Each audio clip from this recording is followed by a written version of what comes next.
Bonjour, donc voici la seconde vidéo concernant l'isochronie. Après donc avoir préparé la donnée OSM dans QGIS pour la rendre exploitable dans GRASS, on va passer au calcul d'isochrone. Donc avec GRASS, on va utiliser une extension récente qui s'appelle v.isochrone.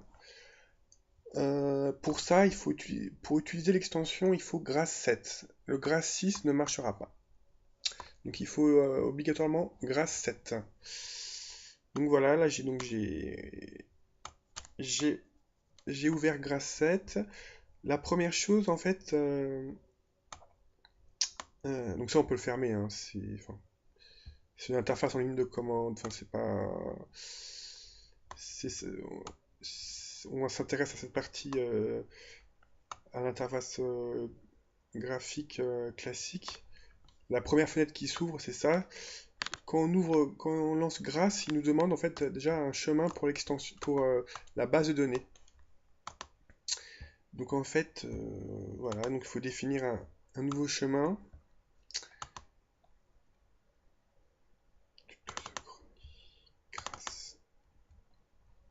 Donc moi je vais créer en fait un nouveau dossier pour la base de données, un V2. Parce que vous voyez que j'ai déjà moi un data, j'ai déjà fait le calcul en fait. Mais là voilà, je vais vous montrer la procédure. Je vais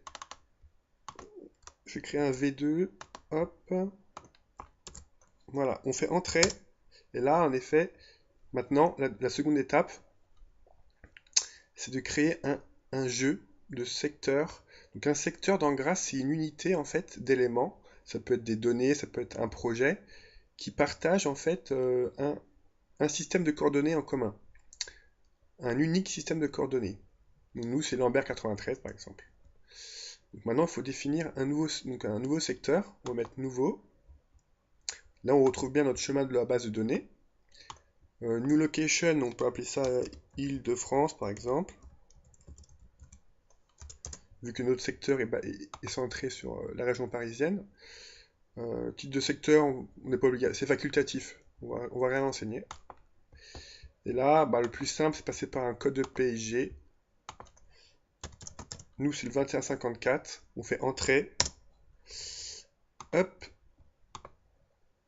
Voilà. Et là, il y a un résumé du secteur, la projection. Voilà. On met finir. Donc là, il nous dit il va créer un nouveau répertoire, une nouvelle arborescence, en fait, qu'il faudra recharger à chaque fois, à chaque, à chaque, dès qu'on lancera grâce.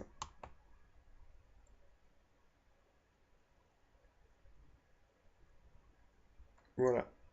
Il nous propose maintenant en fait de définir, vous voyez, les limites de la région et la résolution. Ces deux paramètres vraiment importants dans GRASS, c'est donc les limites, l'emprise de la région de calcul et la région et la résolution. On va pas les définir maintenant. On mettra non. On met non. Et là, donc voilà, après avoir créé le chemin de la BD et le secteur, maintenant, il nous propose un nouveau jeu de données pour les données vraiment SIG, les données carto. Donc on peut le renommer par exemple dataset, par exemple, hein. Voilà. Donc là, on peut aller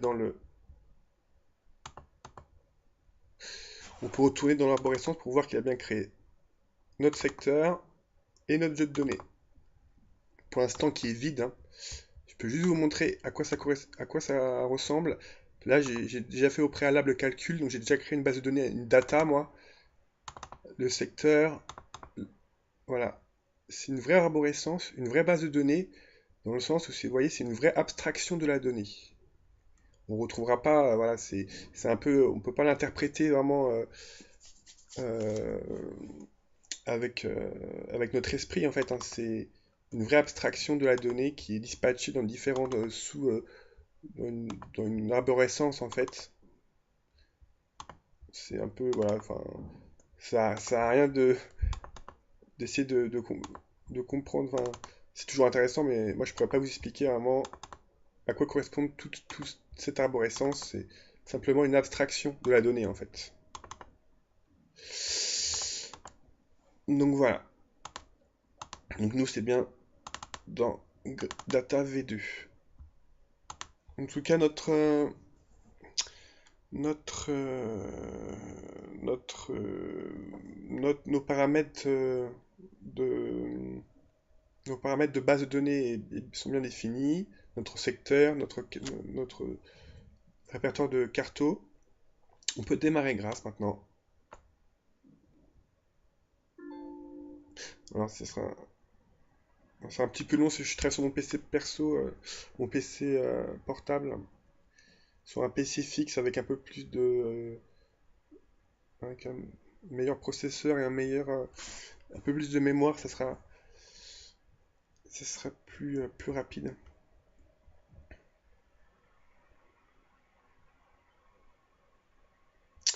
Donc voilà. Donc voilà, on voit donc il y a différentes fenêtres qui s'ouvrent en fait, hein. Ça, c'est pour l'instant toutes les interfaces en ligne de commande, tout ça, on l'utilisera pas. Mais soyez pas étonnés euh, de les voir en fait quand vous vous démarrez un nouveau projet. Ça, c'est l'interface principale de Grasse, où en fait on retrouve les différents menus pour gérer les données, pour lancer les traitements. C'est l'interface des couches ici. On verra qu'on aura importé nos données, les couches apparaîtront ici. La console de commande. On peut lancer des traitements en console de commande. C'est important aussi parce que c'est ici que vont s'afficher en fait quand on lancera un traitement, c'est ici qu'il faudra regarder un peu comment se passe l'import de la donnée, tous les messages en fait, les logs, tous les messages apparaîtront ici. On verra ça tout à l'heure. Ici, on retrouve toute l'arborescence des modules et des algorithmes, que ce soit vecteur, raster, donc ils sont classés ici par thème en fait. Donc on peut utiliser, on retrouve les mêmes choses en fait dans les menus, hein. Euh, voilà. Et ici, console Python qu'on n'utilisera pas.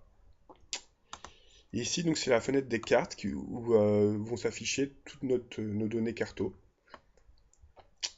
On verra ça tout à l'heure également. La première étape, c'est d'importer nos données. Donc import des données vectorielles. Là, on va importer donc les données vecteurs qu'on a préparées dans QGIS lors de la première vidéo.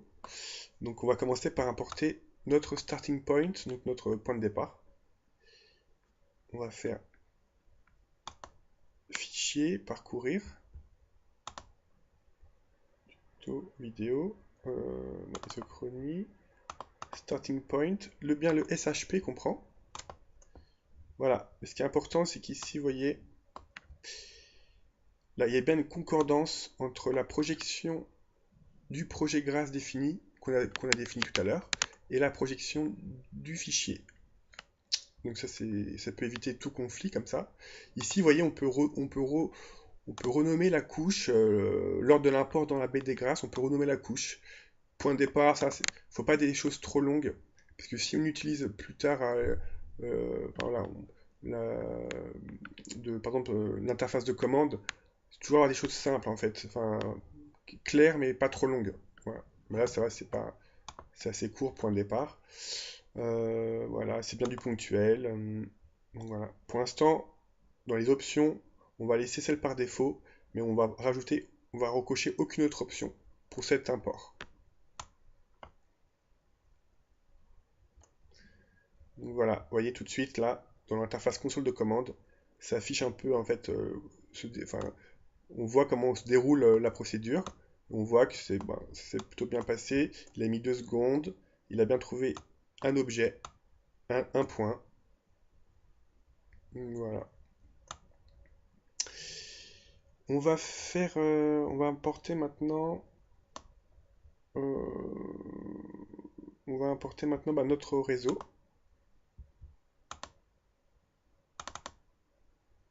Donc je vous rappelle que là on importe le réseau routier pour de l'isochronie voiture. C'est ce qu'on avait fait en fait, c'est ça dans la première vidéo. On a rendu notre réseau exploitable pour de l'isochronie routière. et en Lambert 93. Voilà, la concordance des projections est OK. Alors, par contre, voilà, on va revenir maintenant à l'emprise de calcul, à la région de calcul. On va, on va définir à ce niveau-là, en fait, notre région, l'emprise de la région, on va la définir selon l'emprise de la couche d'import. Extend region extends based on new dataset. Donc notre région de calcul va être définie selon l'emprise de cette couche. Voilà, tout simplement. Euh, donc on peut mettre... vous voyez, il y a d'autres options possibles, hein. Écraser les fichiers existants si on refait un calcul, si on refait un calcul par exemple. On peut aussi limiter l'import de la couche à la région actuelle définie, des choses comme ça. On va importer.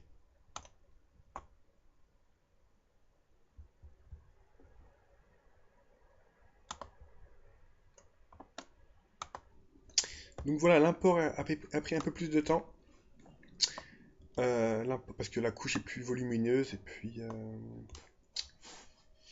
donc voilà, donc là il a bien terminé l'import, et on voit bien, donc il a bien détecté nos objets, il y a 252 000, plus de 252 000 objets linéaires, et on voit aussi the region a été, enfin, l'emprise de la région a été mise à jour en fonction de la couche, de la couche.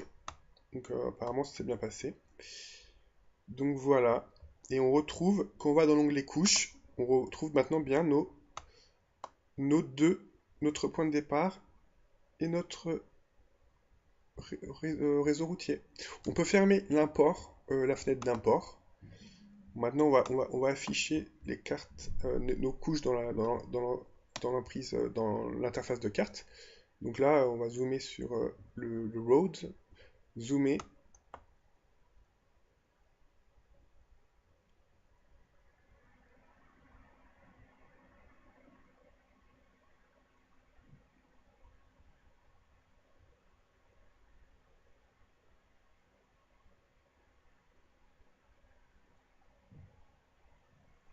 Voilà. Donc là il a zoomé. Voilà notre réseau routier. Notre point de départ. Voilà. Déjà, je vais vous montrer déjà. Enfin, attendez, je vais prendre le temps de vous. On va changer le style du point de départ en fait pour le rendre plus visible à ce. Alors, on va aller dans point de départ. On va aller dans couleur.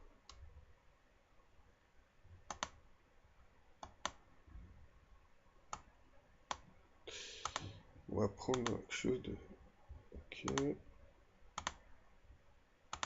Ça c'est vraiment. Enfin, c'est. Vous faites ce que vous voulez. Hein. Il n'y a pas de. Y a pas de règle là. Hop.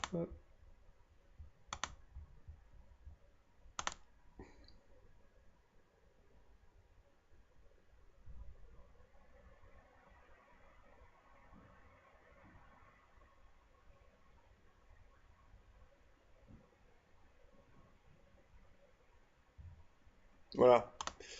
Juste pour le rendre plus visible à ce niveau-là, notre point de départ. Voilà. Donc en tout cas, là, ça s'est bien passé. L'import s'est bien passé. Dernière chose que je vais vous montrer l'emprise de la region, de l'aire de calcul. Donc pour ça, il faut aller dans Afficher l'étendue.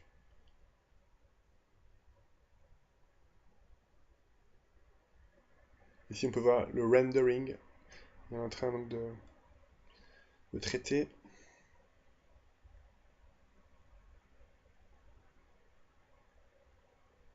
Voilà. Vous voyez le cadre bleu qui s'affiche. Il a bien pris en compte l'emprise de la région est bien définie selon l'emprise de notre réseau routier. Donc l'import s'est bien passé.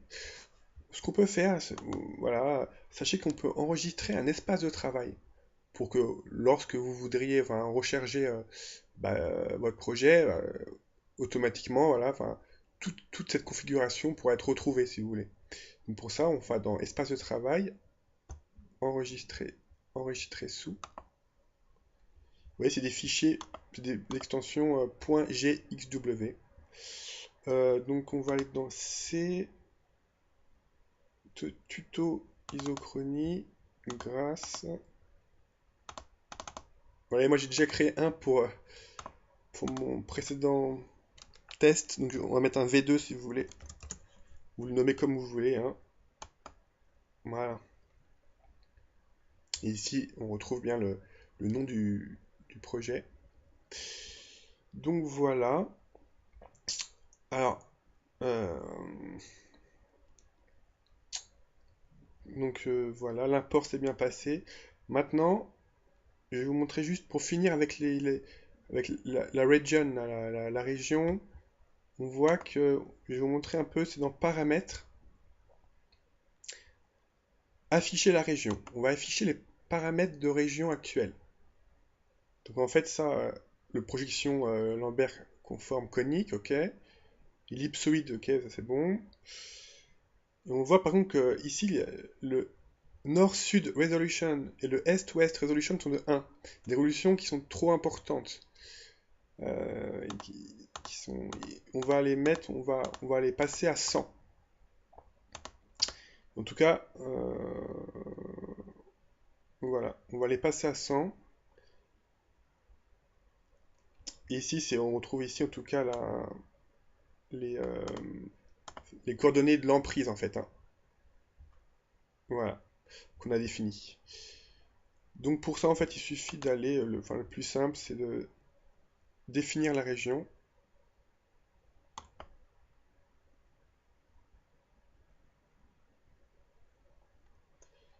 On va aller dans résolution. Ici, nord-sud résolution, on va mettre 100. Est-ouest résolution, on va mettre 100. On va mettre exécuter.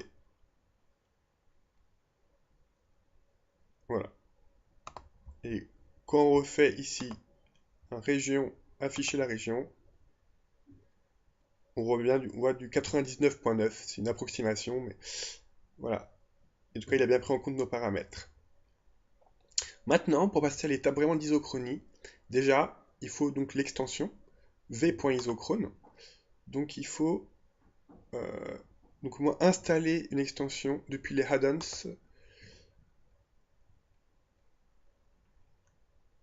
Donc voilà, vecteur.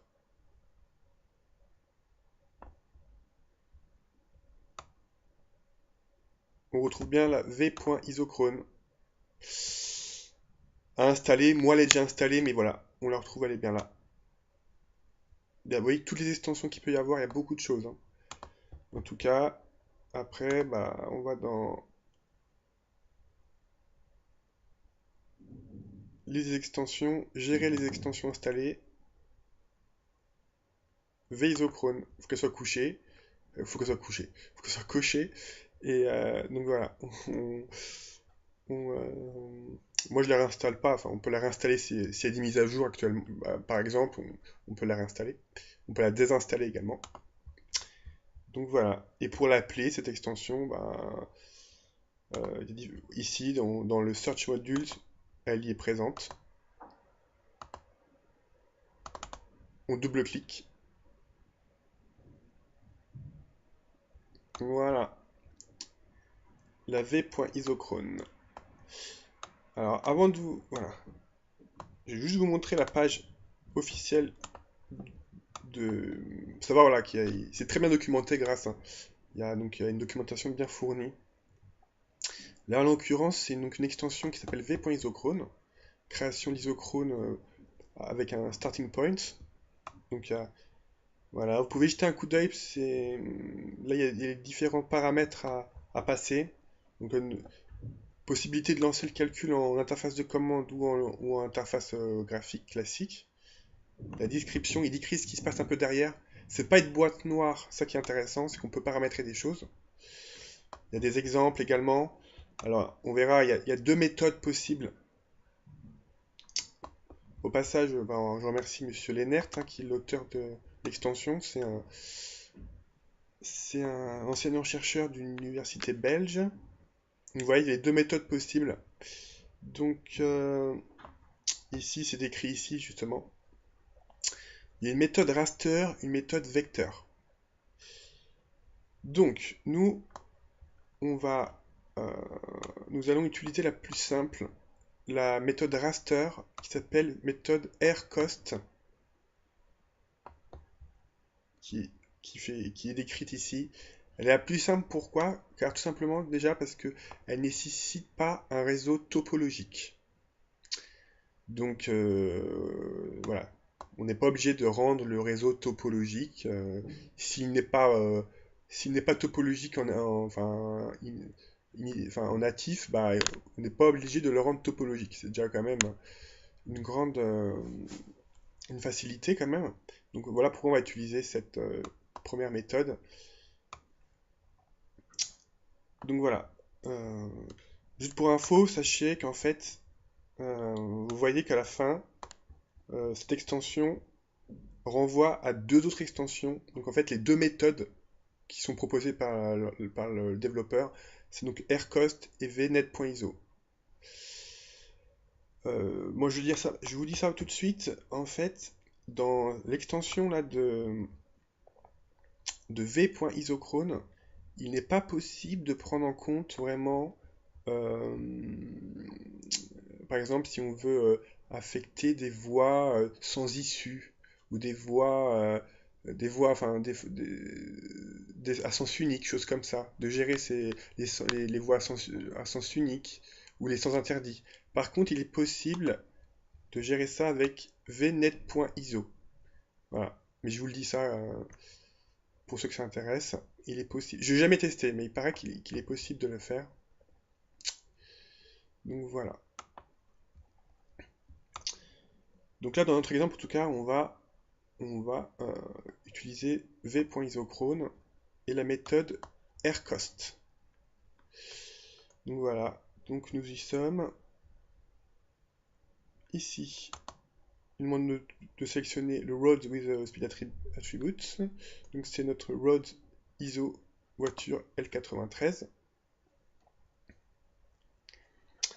Voilà, ici on laisse le layer 1. Le nom pour le nom de la colonne à prendre en compte, nous c'est speed.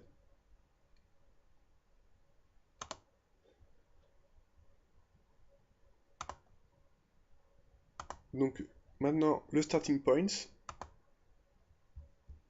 Hop. En sortie, le nom de la couche. On va mettre ISO. ISO. Comment on peut appeler ça? ISO, enfin output. Voilà. C'est pas terrible même. Vous nommez ça comme vous voulez. Non, les time steps, donc les pas de temps. Nous, voilà, dans mon exemple, c'est 5, 10 et 20 minutes. Vous voyez, en minutes. Et voilà, là, à ce niveau-là, il nous propose quelle méthode utiliser.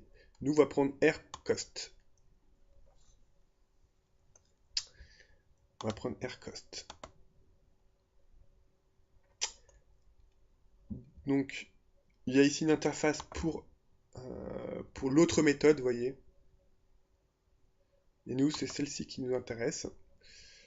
Donc, sachez qu'il y a un output raster qui va être créé. Donc là, on peut lui donner un nom. Donc, raster, par exemple. C'est assez esthétique, en plus, c'est marrant, vous allez voir tout à l'heure. Donc là, par défaut, le speed for off-road areas. Donc en fait, il nous propose une valeur de vitesse également pour en fait, les zones hors voie, hors route. Je vous propose de laisser la valeur par défaut par 5. Voilà. Et là, donc l'allocation de mémoire pour le traitement.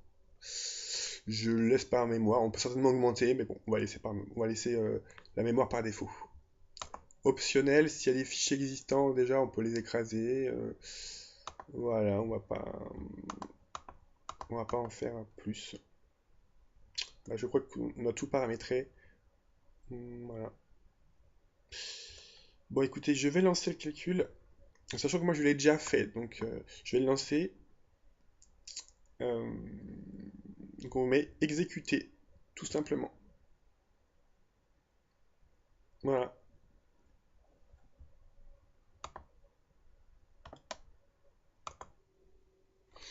Donc voilà, le calcul s'est terminé.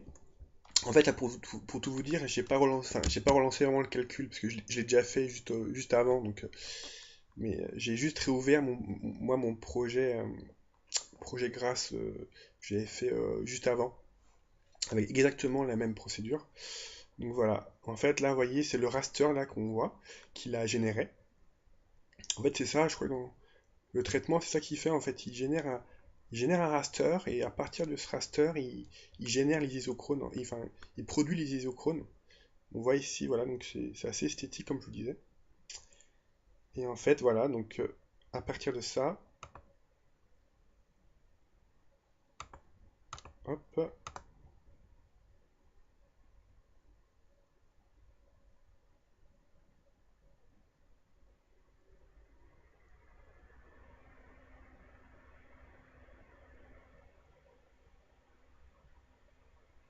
voilà. Il produit donc les isochrones avec nos pas de temps. Donc là, 5 minutes, 10 minutes et 20 minutes. Voilà, et notre point de départ qui est donc là. Donc voilà.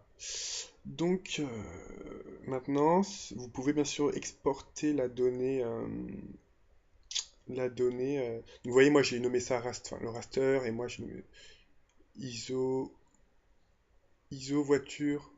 Ça, c'est juste pour mentionner notre valeur de speed out of road est de 5. Voilà. Donc voilà. Et juste, ouais, donc, si vous voulez faire un export en shapefile, il suffit de faire euh, exporter une carte vecteur, format standard d'export.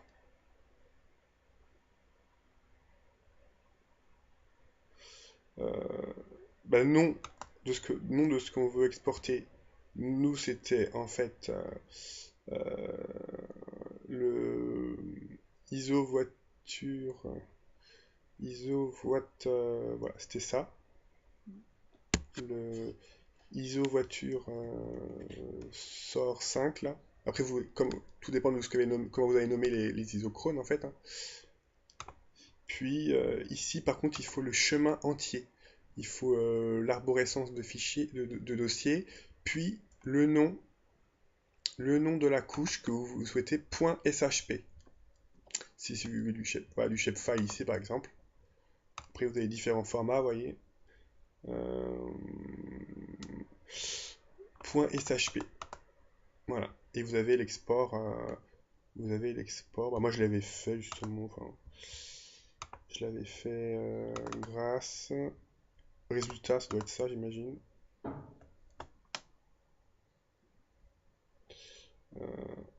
Détail. Voilà, bah, j'avais ISO. J'avais exporté, vous voyez. J'avais exporté en shapefile. Donc voilà. Hum, Voilà, donc là voilà, on a fini. Voilà comment ça. Et bien sûr, dernière petite chose, il faudrait éventuellement, vous voyez, parce que le résultat est bien, c'est un bon outil. La seule petite chose, c'est qu'on voit en fait, c'est justement ça, ça prouve que c'est un bon outil, c'est qu'il n'a pas créé en fait de belles, si vous voulez, de belles isochrones concaves. euh, uniforme et uniforme. Vous voyez qu'ici on voit on voit des petites surfaces en fait. On voit des petites surfaces en fait. Donc voilà. La dernière chose qu'il faudrait peut-être faire, si on souhaite, si dans de cet export, on souhaite intersecter ces couches avec des données ponctuelles, admettons, euh, pour éviter toute erreur, faudrait un peu nettoyer ça, nettoyer ces petits polygones. Donc voilà, soit on le fait manuellement, ou alors passer par des outils comme Grasp et comme v.clean, comme vclean ou dans QGIS apparemment a de nouveaux outils aussi de nettoyage. Ce sera la dernière petite étape si on veut vraiment voilà, s'assurer que de pas qu'il y ait de problèmes si on encore surtout si on intersecte la couche avec des ponctuels après. Ce qui est voilà. Voilà. Sachez aussi que voilà que là c'est un outil open source. Il y a PostGIS aussi qui propose avec je crois que son PG PG Routing qui propose aussi de l'isochronie. À part ça, honnêtement en SIG, voilà, c'est les deux possibilités open source hein, pour faire de l'isochronie. Donc voilà, il y a ouais, comme c'est assez simple quand même, c'est assez simple, il n'y a pas beaucoup de paramètres à rentrer. Si voilà, si on est l'autre option, je sais pas si je ferai une vidéo finalement sur l'autre option. Je sais pas si ça intéresse beaucoup de personnes. Mais l'autre option, vous voyez, en fait ça c'est en ligne de commande, ça correspond à ce qu'on a fait avec la méthode AirCost. Vous voyez, AirCost ici. On peut lancer ça en ligne de commande. Vous voyez, il y a peu de paramètres. L'autre méthode, vous voyez, c'est celle-ci. C'est avec vnet.iso. Il y a plus de paramètres à rentrer. On voit qu'en fait, ici, c'est une unité de coût. C'est en valeur de coût. En fait, vous voyez, la méthode est faite pour calculer le coût. C'est la longueur du tracé divisée par la vitesse. Donc, c'est une autre méthode. On n'est plus en, on n'est plus ici en valeur de. Ici, vous voyez, on a renseigné pour le AirCost. On a renseigné euh, du speed une valeur de speed de vitesse. Ici, on enseigne un coût. Et ce coût est calculé donc en longueur du tronçon divisé par vitesse. Multiplié par 60, en fait, c'est un coût minute, si vous voulez. C'est un coût en temps. Donc, c'est pas la même approche. Voilà, et tout est indiqué ici. Cost column, vous voyez, en minutes. Longueur divisée par vitesse. Donc, c'est une autre approche. C'est notre approche, et celle-ci, par contre, une méthode qui nécessite un réseau topologique. Comme on voit, pour regarder la doc, on rend topologique le réseau également. Donc voilà, elle est un peu plus complexe à mettre en place, mais elle a aussi ses avantages. Bon, bah écoutez, je pense que voilà, on va arrêter ici on va arrêter pour la démo. Donc voilà, si vous avez des questions. Et je verrai donc si je fais une démo pour l'autre méthode, c'est pas sûr finalement. Voilà, bah à bientôt, au revoir.